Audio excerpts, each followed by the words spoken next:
Parashá Shemini, o nome da Parashá. À primeira vista, o começo de nossa Parashá parece pertencer ao final da Parashá anterior, pois o final da Parashá Tzav descreve os primeiros 7 dias da consagração do tabernáculo, e o começo de nossa Parashá descreve o final, o 8º dia da consagração, quando a presença divina finalmente desceu no tabernáculo. Interrompendo essa história para começar uma nova Parashá, a Torá parece indicar que o 8º dia, embora aparentemente uma mera continuação dos dias anteriores, teve, de fato, um caráter totalmente diferente. Assim, o relato sobre o 8º dia, Shemini, deve começar um capítulo novo.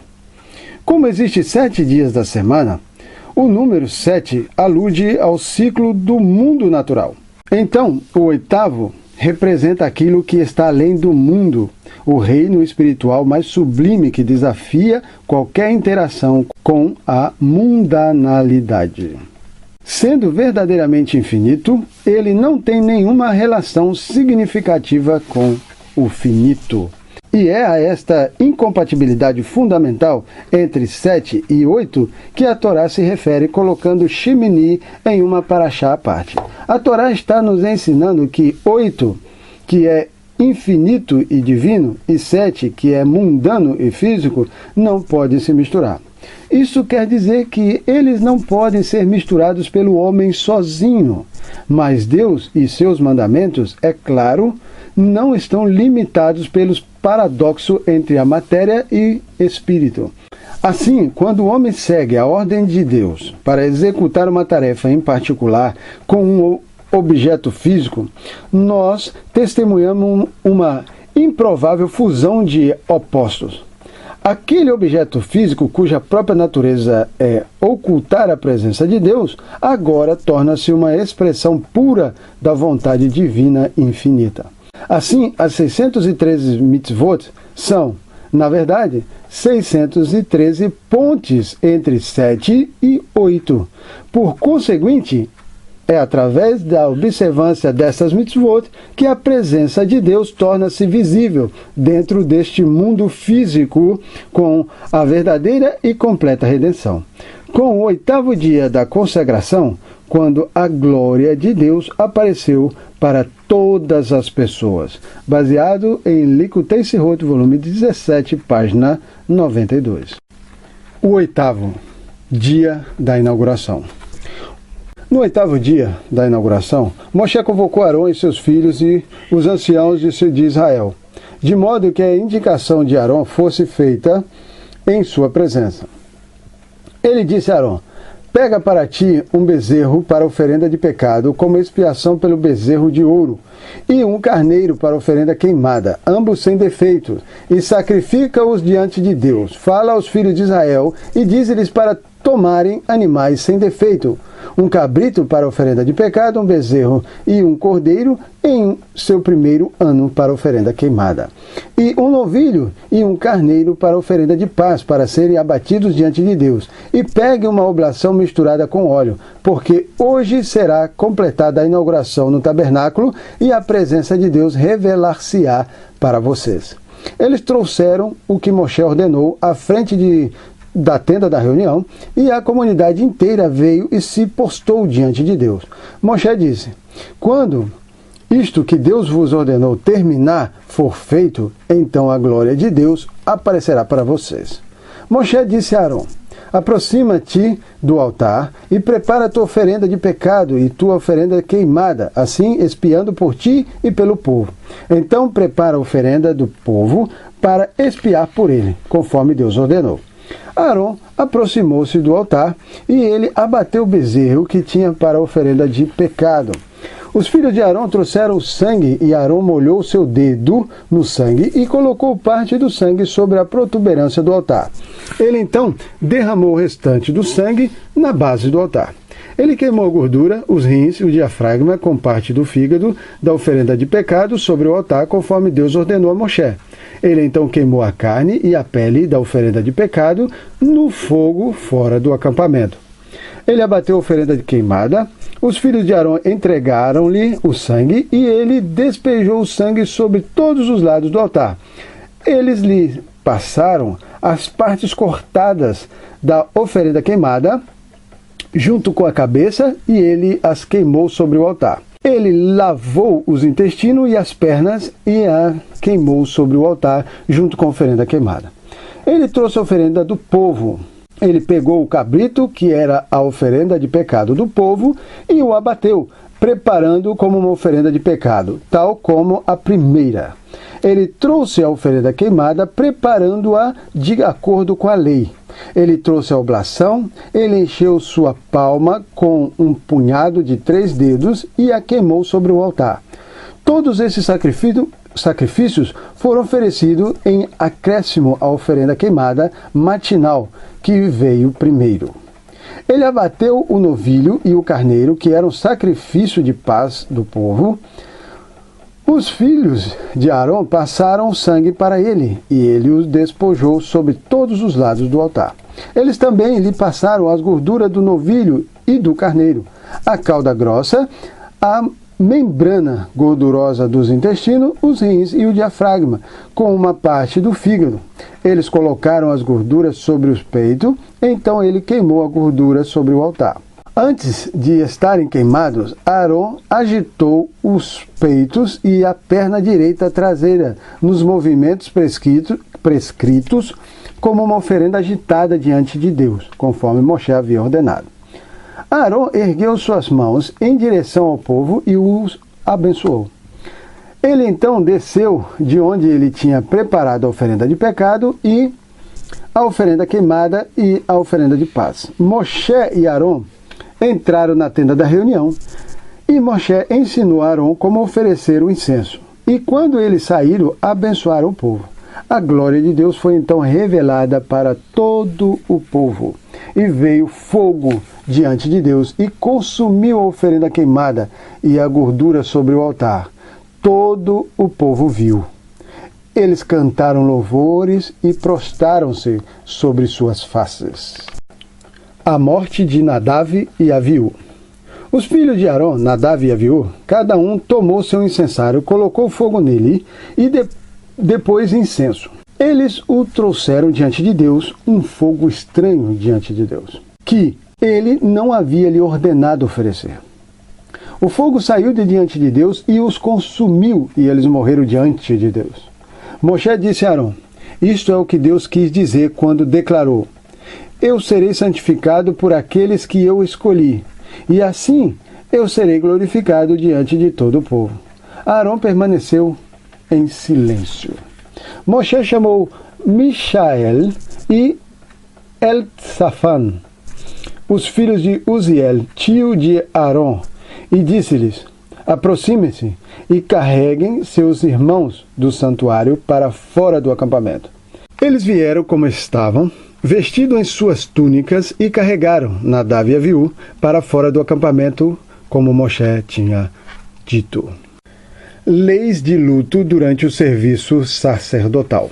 Moshe disse a Arão e seus filhos, Elazar e Itamar: não deixem crescer o cabelo e não rasguem suas roupas quando estiverem de serviço no tabernáculo, para que vocês não morram e para que ele não se encolarize sobre toda a comunidade. Quanto aos seus irmãos, toda a casa de Israel, que chore pelo fogo que Deus causou queimar. Não deixe a entrada da tenda da reunião, quando estiverem no meio do serviço, para que vocês não morram, pois o óleo da unção de Deus está sobre vocês. Eles fizeram conforme a palavra de Moshe. A proibição de se embriagar durante o serviço no templo.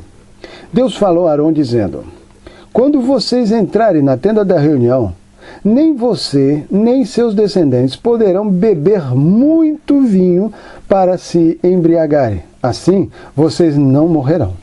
Este é um estatuto eterno para todas as suas gerações. Vocês, assim, estarão aptos para distinguir entre o sagrado e o profano, e entre o puro e o impuro. Vocês também estarão aptos para instruir os filhos de Israel em relação a todos os estatutos que Deus lhes tem falado através de Moshe. Completando o serviço após a morte de Nadav e Aviú. Moshe anunciou a Arão e seus filhos sobreviventes, Elazar e Itamar. Apesar de estarem de luto, peguem o restante da oblação das oferendas de fogo de Deus e a comam como pães não levedados perto do altar, uma vez que ela é santidade das santidades. Vocês devem comê-la num lugar sagrado. Ela é a porção para ti e teus descendentes das oferendas de fogo de Deus. Pois, mesmo que enlutados sejam geralmente proibidos de comer oferendas, isto é o que eu estou ordenando neste caso. No entanto, o peito, tomado como uma oferenda agitada, e a perna traseira, tomado como uma dádiva elevada, tu deves comer em um local puro, o acampamento judaico, junto com seus filhos e filhas. É a porção designada para ti e teus descendentes, das oferendas de paz dos filhos de Israel. A perna traseira de uma dádiva elevada e o peito de uma oferenda agitada serão trazidos sobre as gorduras como oferendas de fogo. Serão agitados nos movimentos prescritos da oferenda agitada diante de Deus. Será uma porção para ti e teus descendentes em estatuto para sempre, como Deus ordenou. Moshe então fez 2 investigações sobre o que tinha acontecido com os 3 cabritos abatidos como oferenda de pecado. E ao descobrir que 2 haviam sido comidos corretamente, mas um tinha sido queimado completamente, ficou bravo com Arão e seus filhos sobreviventes, Elazar e Itamar. Ele disse-lhes: por que vocês não comeram a oferenda de pecado no local de santidade? Ela saiu deste local e tornou-se inválida? Ela é santidade da santidade e foi dada a vocês para obter perdão para a comunidade e expiar por ela diante de Deus. Uma vez que seu sangue não foi requerido, trazido para o santuário interior, vocês o deveriam tê-lo comido num lugar de santidade, conforme eu ordenei a vocês. Será que vocês talvez aspergiram o sangue do sacrifício enquanto estavam de luto, invalidando a oferenda que, então, precisou ser queimada? Arão respondeu severo a Moshe: você pensa que foram eles que sacrificaram sua oferenda de pecado e a oferenda queimada hoje, diante de Deus? Não, fui eu quem as ofereceu. E como sumo sacerdote, eu tinha permissão de aspergir o sangue enquanto de luto. Mas, se eu tivesse comido a 3ª oferenda de pecado hoje, eu teria agradado a Deus? Pois, diferente das outras 2 oferendas de pecado, que eram temporárias, a 3ª é permanente, por todas as gerações. E não é apropriado ser leniente e permitir que um enlutado coma dela. Mesmo que esta tragédia tivesse ocorrido comigo, não com meus filhos, mas com outros parentes, não seria apropriado comer desta oferenda de pecado. Quando Moshe escutou a explicação de Arão, ele ficou satisfeito. Ele não se acanhou em admitir que ele estava enganado. Leis dos animais proibidos. Deus falou a Moshe dizendo-lhe para falar a Arão, que falaria a eles Elazar e Itamar. Vocês todos devem falar aos filhos de Israel e dizer: estas são as criaturas vivas de todos os animais sobre a terra, estes são os animais que vocês podem comer. Dentre os mamíferos, vocês podem comer os que tenham casco completamente fendidos em 2 e que ruminam. No entanto, dentre os ruminantes, animais de casco fendido, estes são aqueles que vocês não podem comer. O camelo será impuro para vocês, embora ele rumine, uma vez que ele não tem um casco completamente fendido. O iracoide será impuro para você, embora ele rumine, uma vez que ele não tem um casco completamente fendido. A lebre será impura para vocês, embora ela rumine, uma vez que ela não tem um casco completamente fendido. O porco será impuro para vocês, pois embora ele tenha o casco completamente fendido, ele não rumina. Não comam da carne deles. Os sacerdotes não devem tocar em suas carcaças, uma vez que eles são impuros para vocês. Leis dos peixes proibidos. Isto é o que vocês podem comer de todas as criaturas que vivem na água. Vocês podem comer qualquer criatura que viva na água, seja nos mares ou rios, contanto que tenha barbatana e escamas.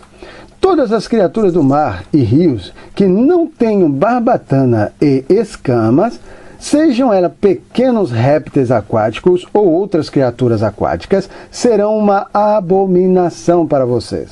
Elas sempre serão algo abominável, mesmo que misturadas com outras comidas.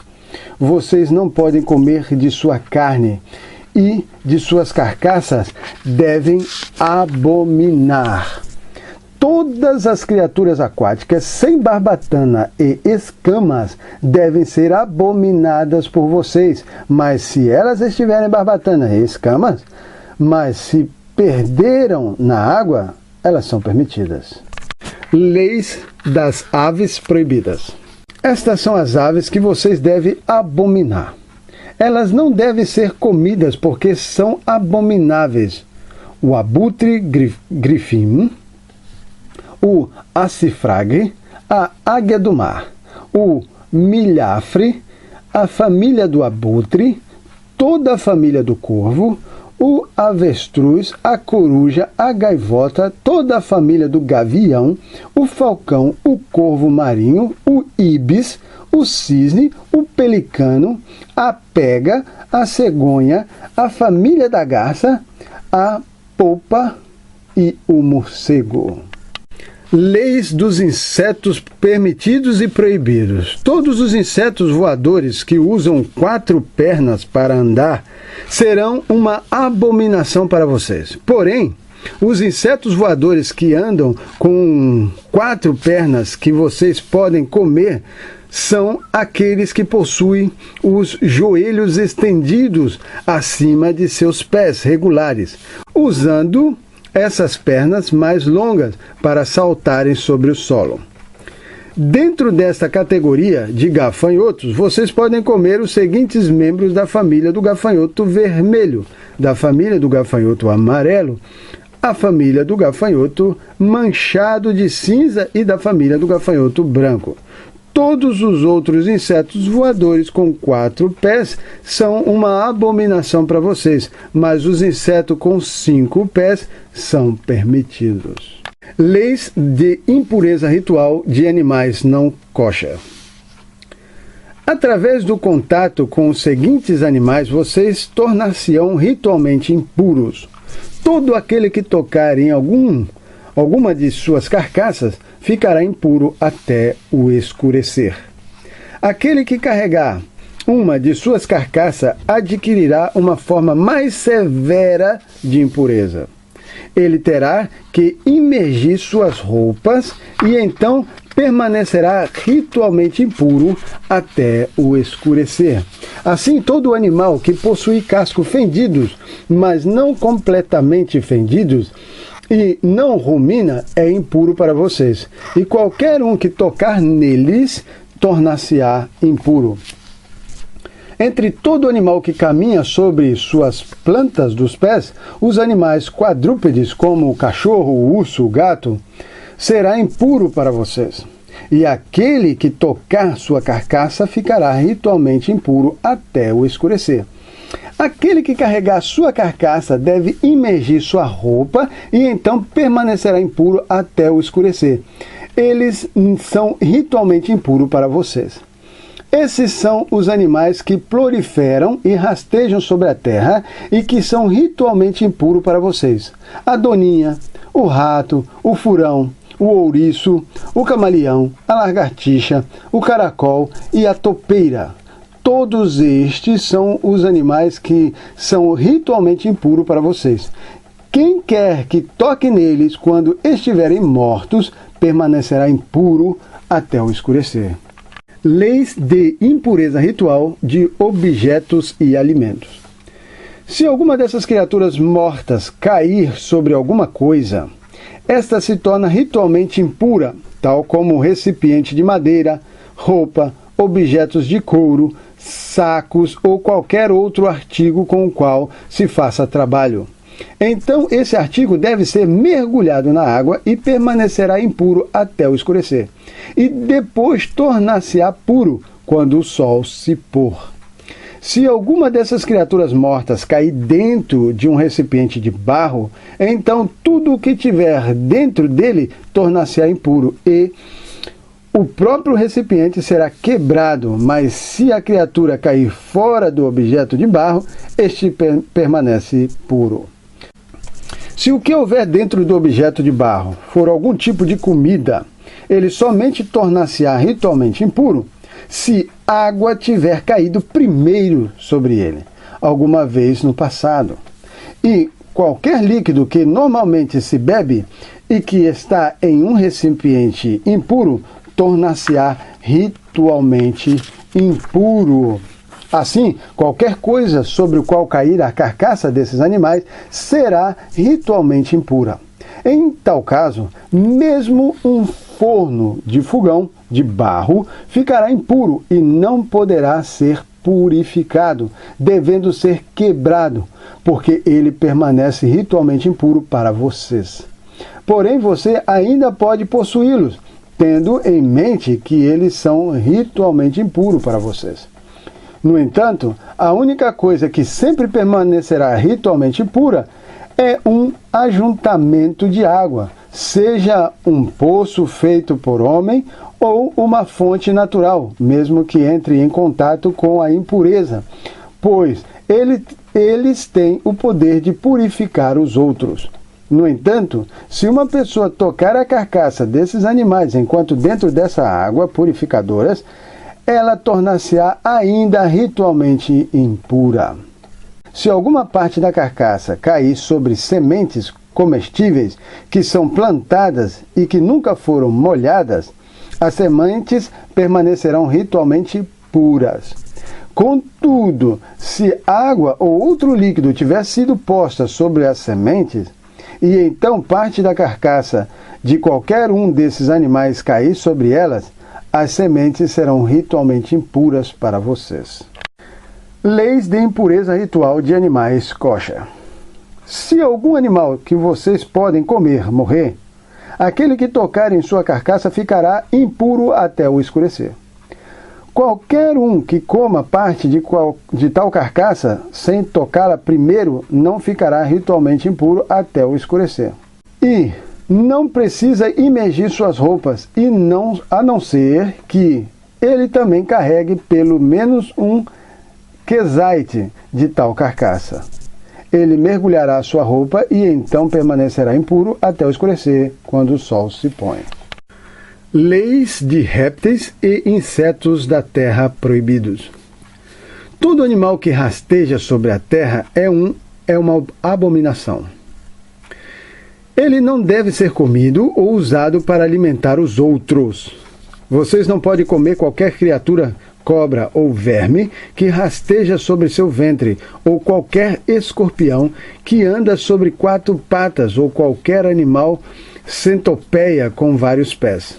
E todas as criaturas que rastejam sobre a terra, inclusive a família dos besouros. Todos eles são uma abominação. Não façam suas almas abomináveis por comerem qualquer criatura que rasteja. Não se aviltem com elas, porque isso os fará espiritualmente impuros no mundo vindouro. Pois eu sou Deus, o seu sagrado Deus. E uma vez que eu sou sagrado, vocês devem também se fazer sagrado e permanecerem santificados. Portanto, não impurifiquem suas almas comendo qualquer criatura rastejante que se arrasta sobre a terra. Eu sou Deus. Eu os fiz subirem do Egito para ser o Deus de vocês. Portanto, uma vez que eu sou sagrado, vocês também devem permanecer sagrados. Acima estão as leis com referência aos animais, pássaros, criaturas aquáticas e todos os seres vivos que rastejam sobre a terra, para distinguir entre o impuro e o puro, entre os animais que podem ser consumidos e os animais que não podem ser consumidos. Aqui termina Parashá Shemini.